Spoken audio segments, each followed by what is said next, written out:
The WWE right now, no BS, legit, probably has the best women's division like they've ever had in the company's history when it comes to talent-wise. Look at all the talent they have on that roster. You got Rhea Ripley, you got Becky Lynch, you got Bayley and Lyra Valkyria, Naomi, Bianca Belair, you got Stephanie Von Care, you got Julia, not to mention the people in NXT like Kalani Jordan and Last Legend and So Ruka and Jada Parker and Jordan Grace. Like, so much talent on that women's roster right now. Like, it's probably the best we've ever seen. But for some reason, WWE has an issue properly structuring and booking the women's roster, on the main roster. Not in NXT. NXT's been fine.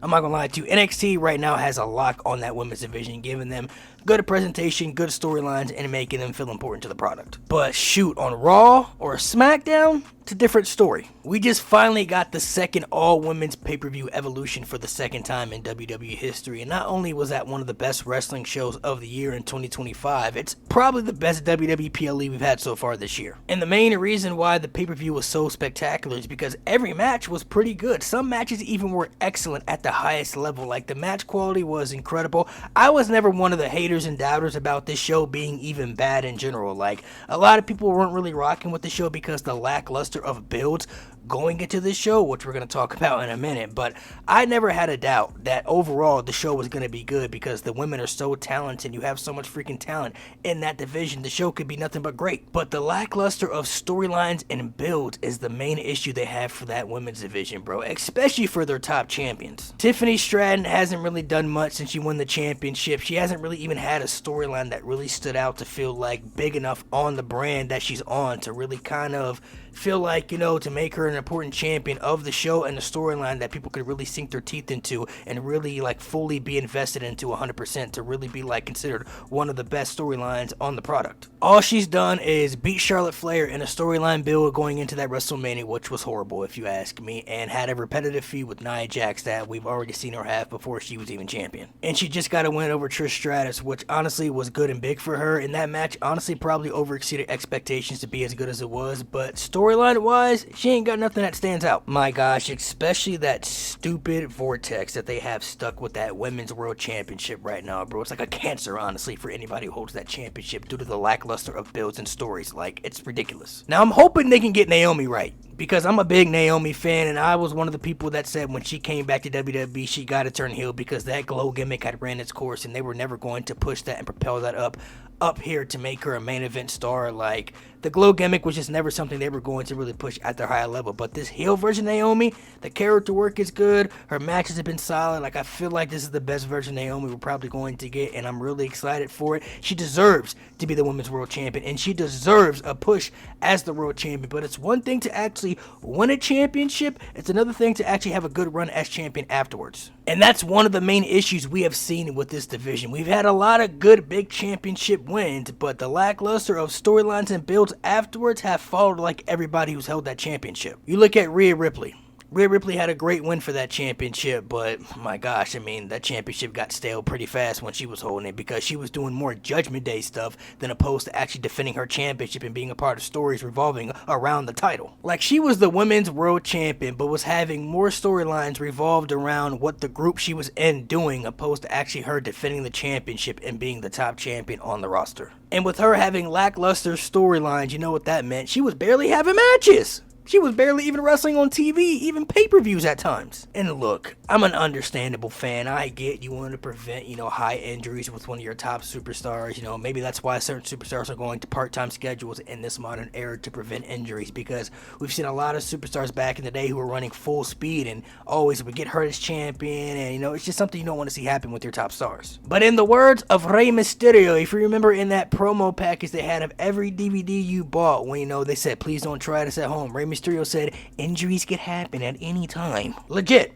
That man knows more than anybody with that bad left knee he got, bro. Like, injuries could happen at any point, man. You can get hurt off the simplest moves in wrestling. I mean, we literally just saw it happen with Liv Morgan. She did a move that she's done multiple times in wrestling and literally blew out her shoulder. So it's a 50-50 scale. I don't really think it should be an excuse for people not to wrestle on TV, at least quite often, but you don't have to have them wrestle on TV like every single week, and Rhea Ripley was barely even doing both. And then, unfortunately, Rhea actually would get injured, and she would have to give up the Women's World Championship, which led to Becky Lynch winning it, and that was a big outroar right there. But honestly, she wasn't champion for long, and it was very fitting for what they, had in the end game. Becky wasn't champion long, but it actually had meaning by it because, Becky was only champion to really help put over Liv Morgan, so Liv Morgan could get a big win, for her to win the championship. I believe she was probably going to beat Rhea for the championship, but Rhea got injured. Liv could have won the Battle Royal, but what would have been bigger for Liv Morgan's career? For her to win a Battle Royal, win the championship, or beat a top superstar like Becky Lynch? And a thumbs up for Liv Morgan because she deserved that win and she deserved to have a run as Women's World Champion. And I believed going into SummerSlam, they were finally checking off the boxes by doing something right for the women's division, giving them a proper, good storyline to the product that actually felt important. I think going into SummerSlam, Liv and Rhea was one of the best storylines they had going into that show. I'll even say that was one of the most important and biggest storylines on Monday Night Raw weekly going into SummerSlam 2024, bro. Like, Liv, Rhea, and Dom all told their story very great. They all played a very high-key part. Some people felt, that even though the storyline was good, maybe the World Championship didn't feel like a vocal point to the story, but I disagree because the whole purpose of Liv Morgan's revenge tour at that time was Liv said she was going to take the championship. She took the title, and then she said she was going to take Rhea's man, which we'll get into in a minute, and she was going to destroy and ruin Rhea's life. All three aspects played an equal part into that story going into that show. And the match at SummerSlam was crack. Oh my gosh, it was a great match. The ending was spectacular. Dom turning on Rhea goes with Liv, like Liv retains the championship. It was beautifully told.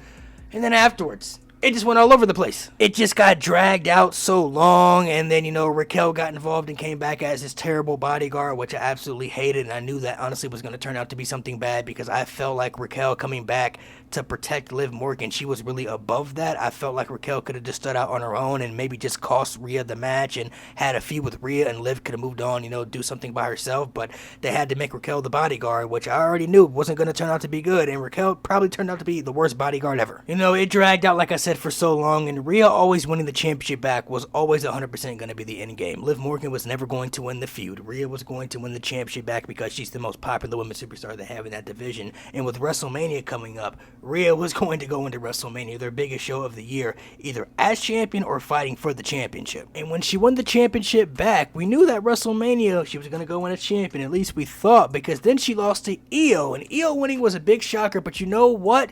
It was kind of a good swerve going into that WrestleMania that we kind of really needed to spark some things. And what happened after Io won the championship? You had that story between Bianca, Rhea, and Io going into Mania, which was a spectacular match, still one of the best matches of the year, but the story build, Rhea had this character arc that a lot of people weren't liking and made her look like a crybaby, and some people just really weren't, they really weren't rocking with it, man. They just weren't fully behind the story going into Mania. Even though we knew the triple threat was going to happen when Io won the championship, it's the way they structured the storyline build going into that Mania that a lot of people just really weren't feeling. And then after WrestleMania 41, they did nothing with Io, bro. She literally had no stories, was barely wrestling on TV, bro. Literally. Evolution was like her first championship defense, I believe, since WrestleMania. She would literally just come out and say, I'm the women's world champion, and do the thing she does with her head. That was pretty much it, like every week on Raw with her. Not to mention, they also have an issue booking women's storylines that doesn't have a championship involved. Like Naomi, Bianca, and Jade had something good going, and I still believe they'll probably, pick that up again, but it'll involve the championship. Like, Naomi now has the championship. Jade might win the championship at SummerSlam, so it's like that story's gonna, involve a title now at this aspect, which is fine, not a big issue, but they also have issues not booking championship storylines for women that really stand out important to the product as well. And I'm sorry, there's no more excuse, there's no more pass you can give WWE anymore. I know that NXT is booked differently to the main roster, so I can understand that aspect because Triple H had one of the best women's divisions on lock when he was running NXT Black and Gold for a minute, and I understand coming up to the main roster, things are going to be booked differently. But even when he came up to the main roster in 2022, I knew the women's division was still cooked when I saw the newly formed Damage Control of Bayley, Dakota Kai, and Io Sky get 1v3'd by Bianca Belair at Extreme Rules in that ladder match. Bianca Belair, who was fighting by herself, defeated 3 women to win a ladder match to retain the championship that she had in that time frame. I knew it was cooked when everybody in the group was having success other than Bayley, who was supposed to be the leader. Dakota and Io were winning championships. Io won the Money in the Bank. She became champion. Like, Bayley was supposed to be the leader of the group, and she was the one in the group who had the less amount of success more than anybody. I knew it was still cooked when they had Aaliyah and Raquel win the women's tag team titles. for literally nothing. Like, they beat Damage Control to win the tag team titles for literally nothing. And I don't really think it helps the women's case now that they have so many championships on the roster when they were already struggling to book the women's champions they already had before. You look at the women's tag team titles, they've been struggling to try to figure that out since 2019. You have the women's mid-card titles. I will say Chelsea Green, when she was the women's U.S. champion, I thought was pretty good and entertaining, but she couldn't get a PLE defense to save her life. Lyra Valkyria, when she had the women's Intercontinental Championship, couldn't get a PLE defense to save her life. It actually took Becky Lynch to come back and take that championship for them to finally actually defend a women's mid-card title on a PLE. And then you have the top champions, which you already mentioned, the lackluster of storylines and builds for the women's world title and the WWE Women's Championship that they've been struggling to figure out pretty much for years. And I'm not trying to nag and complain, but I'm sorry, there's no excuse. There's no excuse you could possibly give me anymore. I'm sorry. There's no excuse you could give me of why the women's roster has so much freaking talent on it. Stacked from Raw to NXT to SmackDown with crazy amount of talent, and they have an issue trying to give these women proper, consistently good storylines and booking consistently good champions on their main roster. It's like you get something good over here, and then you get something good over there, and then all of a sudden it just goes away, and then you have to figure out, a restart button of how to book it good again, and then they give it good again, and then they have to restart again and do it all over. It's like a consistent, annoying pattern, bro. Like, they have the talent. The talent is there. It is stacked, like I said, from Raw to NXT to SmackDown. The talent is endless on that roster. But for some reason, it seems like that the women are still having to fight for their spot after we've been in this vortex of the women's evolution for 10 years now. Like, we've come so far with this. The women have had their own pay-per-views. We've had women in the main event of WrestleMania. We've had the first women Hell in a Cell, TLC matches, Elimination Chamber matches, women's tag team titles. Like, so much has evolved since then.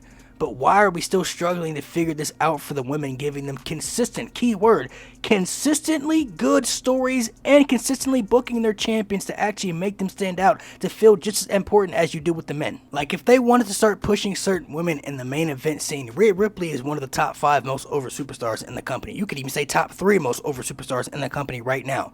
Bianca is still one of their top stars too, even though she's had the injury stuff going on, but she can come back and be put right in the main event scene off rip and still be one of their biggest stars. Like, with a proper storyline build, Bianca and Rhea, that's a WrestleMania main event we're talking about right there. With a proper storyline build attached to it, we're talking about the 2 biggest stars in the entire division that get crazy rock star reactions. Not to mention, you still got Charlotte Flair there, you still got Becky Lynch there, like Alexa Bliss is still around, Bayley, like superstars that you've had from the past, but you could always still make valuable to your product and put them in, either high profile key spots, tag team spots, or mid-card spots. Like, you can plug them in anywhere in the division to actually make them stand out, and you can use those type of superstars to actually help propel up the future of that division, like Julia, like Stephanie, and many others, to come from NXT. But if these women aren't going to get the proper storyline builds they need and top champions that actually feel big enough to the brand, then we're going to be stuck in this continuing cycle of vortex, complaining about why are we not doing this right with the women's division? Why can't we figure this out with the women's division when it should have already been figured out by now? The talent is there. They have to do something about this. I know I'm not the only one who's noticed this consistent pattern with the women's booking. I'm not the only one who's noticed. It had to be said. So let me know how you feel about it in the comment section below. Do you agree? Do you disagree? Also, don't forget once again to subscribe, like, share, comment below, turn on all notifications to be updated with all pro wrestling content right here on this platform, and to be updated every single Sunday, 5 p.m. Eastern Time Zone, when we go live for the No Name Wrestling Podcast. Actually, if you want to check out the podcast in full, you're in luck, because you can click the playlist right here to check out every single episode. And if you want to actually check out more content that I have right here on this channel, you can click the video right here.